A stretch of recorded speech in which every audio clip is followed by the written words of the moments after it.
Hello everyone. तो हमने अपनी पिछली वीडियो में पढ़ा था डेथ के बेसिक्स के बारे में। आज हम और दो टॉपिक्स कवर करेंगे जिन जो है मोड्स ऑफ डेथ और साइंस ऑफ डेथ।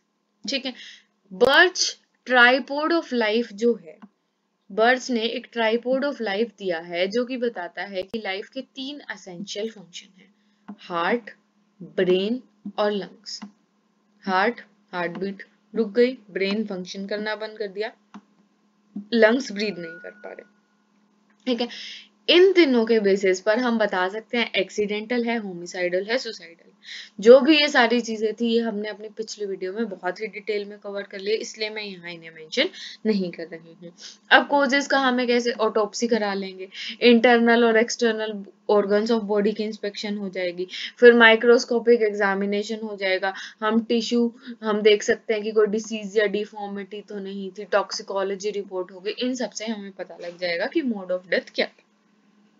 फिर साइंस ऑफ डेथ हम देखते हैं कि डेथ के बाद बॉडी में क्या क्या चीजें जो है वो होती हैं। साइन ऑफ डेथ में है, दो पार्ट्स में हमने इसे डिवाइड करा है, अर्ली और लेटर। अर्ली में क्या है, हार्ट, ब्रेन और लंग्स ने स्टॉप कर दिया, जो हमने पिछली वीडियो में पढ़ा था, जिसे हम कहते हैं क्लिनिकल डेथ और सोमेंटिक डेथ। ठीक है।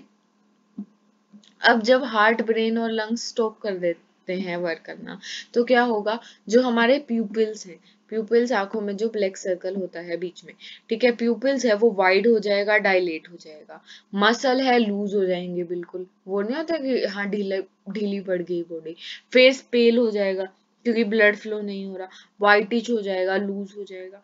ठीक है।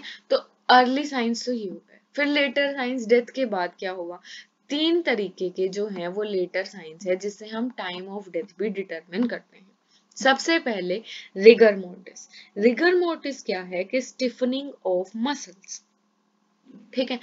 अब 2 to 6 hours ऑफ डेथ में क्या हुआ, ये जो स्टिफनिंग ऑफ मसल्स है वो शुरू हो गई। ठीक है। अब स्टिफनिंग ऑफ मसल्स जो है वो शुरू तो हो गए, ठीक है, फॉर्म हो गई, बिल्कुल स्टिफ हो गई, उन्हें हम हिला नहीं सकते।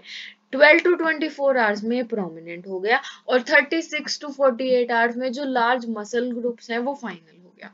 ठीक है। तो रिगर मोर्टिस से पता लग जाएगा, जब डेड बॉडी होगी तो उसकी मसल स्टिफ हो जाएंगी। फिर आ गया लीवर मोर्टिस। अब भाई बॉडी में ब्लड फ्लो नहीं हो रहा, ठीक है, और जो बॉडी है उसको हमने फ्लोर पे लिटा रखा है, तो सारा जो ब्लड है जो नीचे वाली साइड है, ग्रेविटेशन से वहां चला जाएगा, तो ग्रेविटेशन से ब्लड जो है वो मसल्स पे चला गया जो नीचे हैं, तो उससे उनका कलर पर्पलिश ब्लू आ जाएगा। ठीक है। 30 मिनट में शुरू होगी, 30 मिनट to 2 hours में शुरू हो जाएगी, और 8 to 12 hours में प्रोमिनेंट हो जाएगी। फिर एल्गर मोर्टिस। एल्गर मोर्टिस क्या है कि जब हमारे डेथ के बाद ऐसा आपने मूवी में कि ठंडा बढ़ गया, तो इसका मतलब है कि जो टेम्परेचर है डेथ के बाद वो बॉडी का कम होता रहता है, तो पर आवर 1.5 फॉरेनहाइट और 0.8 सेल्सियस जो कम हो सकता है, तो हम टेम्परेचर के बेसिस पर पता लगा सकते हैं। फिर होगी एडवांस्ड। एडवांस्ड में क्या हो गया, हमने डिकम्पोजिशन पढ़ी थी अपनी लास्ट वीडियो में। ठीक है। डिकम्पोजिशन की 5 स्टेजेस थी, आप उस वीडियो को चेकआउट कर सकते हैं। ठीक है। वैसे ब्रीफ में मैं यहाँ भी बता देती हूँ कि decomposition fresh stage 24 to 48 hours में कम चेंजेस, फिर ब्लोटिंग हो जाएगी 2 to 5 डेज में, फिर एक्टिव डिकम्पोजिशन, लिक्विडेशन शुरू हो जाएगा मसल्स का 5 दिन के बाद, फिर एडवांस ड्राई अप हो जाएगा, फर्दर लिक्विडेशन, बॉडी कोलैप्स और स्केलेटलाइजेशन। ठीक है। तो ये होगी हमारी एडवांस सिंबल। ठीक है। फिर आरुषि तलवार के केस में क्या हुआ था, लीवर और रिगर मोर्टिस जो है उनका यूज किया गया था। ठीक है। तो ये थी हमारी आज की वीडियो। ऐसी ही और वीडियोस के लिए बने रहिए, चैनल को लाइक कीजिए, सब्सक्राइब कीजिए। Thank you.